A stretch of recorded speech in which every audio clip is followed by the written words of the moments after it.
ഈശ്വരൻ കാലസ്വരൂപിയായി കാലം കർമ്മസ്വരൂപിയായിട്ട് ആണ് മനുഷ്യനെ നയിക്കുന്നു എന്നാണ് ജീവന്മാരെ. അപ്പോൾ നമുക്ക് ഈശ്വരൻ്റെ പ്രത്യക്ഷ സ്വരൂപം എന്താ? നമ്മളെ കർമ്മമാണ്. കർമ്മത്തെ വളരെ ബഹുമാനത്തോടു കൂടി പ്രിയത്തോടു കൂടി ആചരിക്കണം.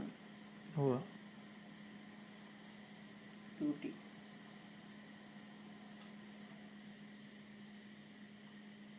പിന്നെ മനോനിഗ്രഹം ഡ്യൂട്ടി കൂടി സ്വധർമാനുഷ്ഠാനത്തിൽ കൂടി പറ്റുള്ളൂ, സാധിക്കുള്ളൂ. അത് വിട്ടിട്ടുണ്ടെങ്കിൽ എന്ത് ചെയ്താലും മനസ്സിനടക്കാൻ പറ്റില്ല. നമ്മുടെ സ്വധർമ്മം നമ്മൾ ചെയ്യണം അല്ലേ?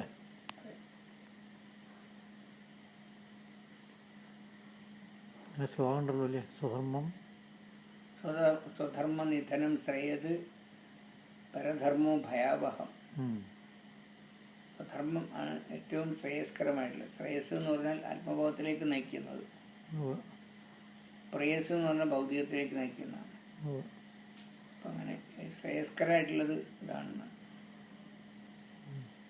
പരധർമ്മം ഭയാവഹമാണ്. ഫ്രൈറ്റനിങ് റിസൾട്ട്സ് വിൽ ഫോളോ എന്നാണ്.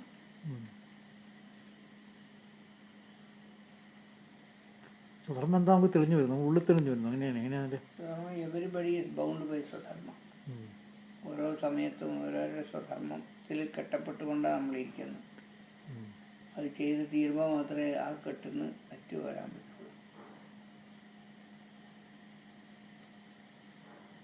ഈ ചിത്തശുദ്ധിക്ക് കർമ്മം ചെയ്യണമെന്നൊക്കെ ഉണ്ടല്ലോ.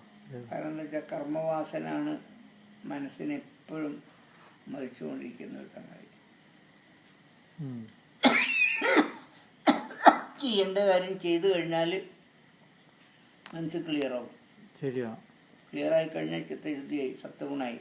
സത്വഗുണം വരുമ്പോൾ സ്വരൂപജ്ഞാനം ഉണ്ടാവും, സ്വാതന്ത്ര്യം ഉണ്ടാവും. ശരി. ചെയ്യേണ്ട കാര്യം ചെയ്തില്ലേ നമുക്ക് ഉള്ളിൻ്റെ ഉള്ളിൽ ഒരു ചെറിയ കുറ്റബോധം ഉണ്ടാവും. പിന്നെ നമ്മുടെ മൈൻഡ് എപ്പോഴും ക്ലിയർ ആവില്ല.